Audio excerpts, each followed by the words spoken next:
So your name is? Hi, my name is Peter Fitzsimmons. I'm the Executive Director of the Jazz Heritage Center. Hi Peter, I'm Scott. I'm a student doing a paper on the history of the Fillmore District. Excellent.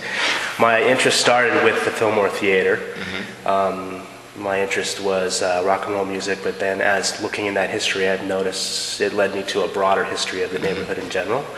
By the theater, you're speaking of the Fillmore Auditorium? By the Fillmore Auditorium. Yeah. Mm-hmm. So I would like to start by asking, start in the post-earthquake era. Okay. What your understanding is how the neighborhood changed after the earthquake. Neighborhood changed dramatically because we, as the Jazz Heritage Center, embraced the multicultural accomplishments of many folks that existed in this area, including back to the turn of the century when it was really a Jewish community.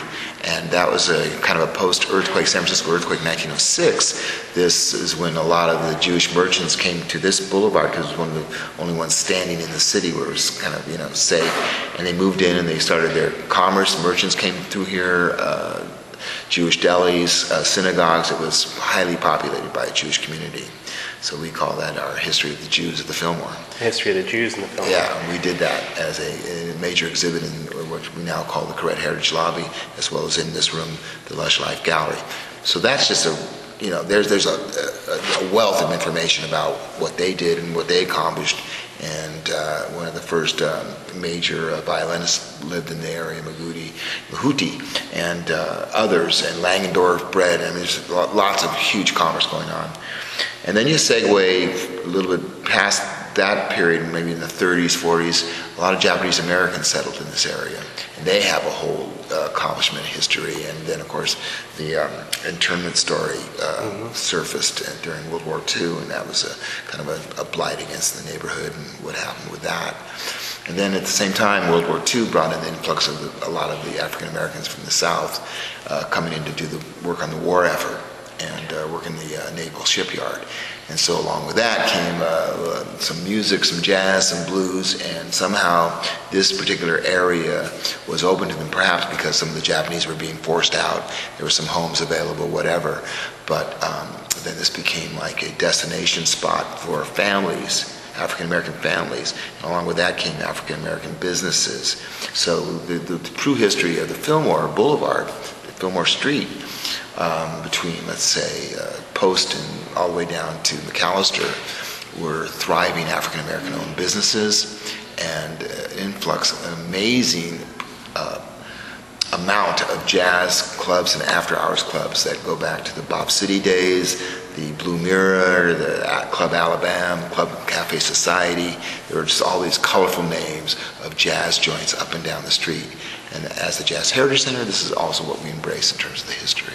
So speaking of that period in particular, in post-World War II, say 1945 to 1950, after the war has ended, is that when these clubs really started to start? I would say so, yeah. There was an influx of that period of time. And we're reading about in Richmond that a lot of these clubs at the time were owned by African-American women. Was that the same in this area? Well, there was a couple.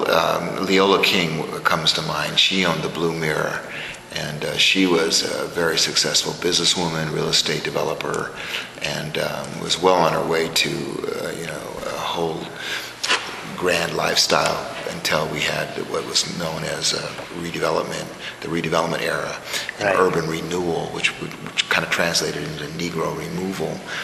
Justin Herman period of time when there was kind of the 1960s. Yeah, and that's when they wanted to expand the boulevard, Gary Boulevard, actually make it into a freeway. And at that point, they sort of divided North Fillmore and South Fillmore, Upper Fillmore and Lower Fillmore, and at the same time devastated a lot of the black-owned businesses and actually, took down a lot of the Victorians that were the homes to these African Americans at the time. And there was some pretty ugly things that happened in that period of time. I had spoken to some people in the park up the street about that, and their families had lived in what they called victory homes at the time. Mm-hmm. So it's my understanding that it was private property held by African Americans mostly right. in the area, and they were either bought out or forced to move. Right, they called it eminent domain, and they had this ability to exercise this eminent domain to move people out. and promised them possibly a future where they could return, which then became in the form of certificates for people that were displaced, and these certificates basically became worthless because this place was blighted and bulldozed and had nothing but vacant lots for 30 years, 30 plus years after that. This site for the Jazz Heritage Center and what Michael Johnson, the developer, did to build this particular building was on a lot that was basically underdeveloped. It was a mud hole for 30 years plus. And then Michael Johnson came along and was able to put together Yoshi's Jazz Club and what became the 1,300 African-American owned restaurant, and then 80 condos up above to help sustain all of this project. Public parking garage, which was added to the neighborhood, and we were able to bring people that could come and find a place to park and shop and build what we're doing now, which is the revitalized efforts to create a jazz preservation district. It's you spoke of the Fillmore Auditorium. The little known history of the Fillmore Auditorium, which is up the street 4 blocks, was that it was originally run by an African American by the name of Charles Sullivan. Yeah. Charles Sullivan brought in Bobby Blue Bland and James Brown and Ike and Tina Turner Reviews, and turned what was originally kind of a social hall, a dance hall, into a club or a musical venue which supported black acts on the West Coast, and it was really the hub. And then, as history knows, Bill Graham came and worked for Charles Sullivan, and then he took over in a period of time where it was an explosion of the Flower Children and the San Francisco Sound and rock and roll. So, but right across the street from the Fillmore Auditorium is a club called the Boom Boom Room, which was owned by John Lee Hooker. And so there was already a history of music. Now, if you want to just specify jazz, we could support that. But in reality, it was a lot of different forms of music that made this district worldwide, world famous. The rock and roll era, the blues era, and then obviously the earlier jazz era. So great relationships. And in that way, when I'm getting a picture of the Fillmore neighborhood, let's say from the 40s to that mid-60s before the redevelopment, it's probably 80-90% African American. Absolutely. And the shops on the street are, I'd say 60-70% African American in that era. the people in the park I was discussing, they were talking about a lot of Southern barbecues and there's McDonald's there. Yeah, that's the evolution of what that once was. But another example of our globalization. Exactly. There's a lot of pros and a lot of cons of what we've evolved to in the neighborhood. But the fact is that we still harken back to the jazz era.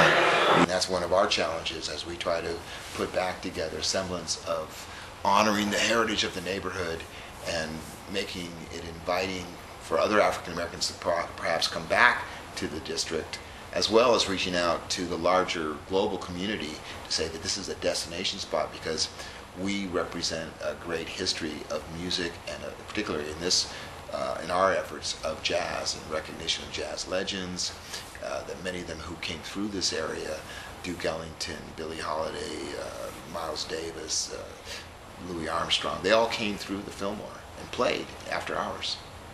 So that's kind of, we're trying to attract and heal at the same time a community that was devastated by saying, as we go forward here in the year 2010, we've got a lot to attract people. We have a lot to offer. We have many incredible stories to tell. Not only the history, but going forward, advocating for the future of jazz. We happen to be the next door neighbor of Yoshi's Jazz Club San Francisco. They are probably number 2 jazz club in the world, at least in America, under the Reader's Poll, behind the Village Vanguard in New York City for jazz clubs where jazz musicians want to play. So we have a wonderful venue for revitalization and completely advocating for the future of the jazz music and other forms of jazz as well, other forms of music. So, Thank you so much for your time. Scott, my pleasure. If you need any more backup, let me know.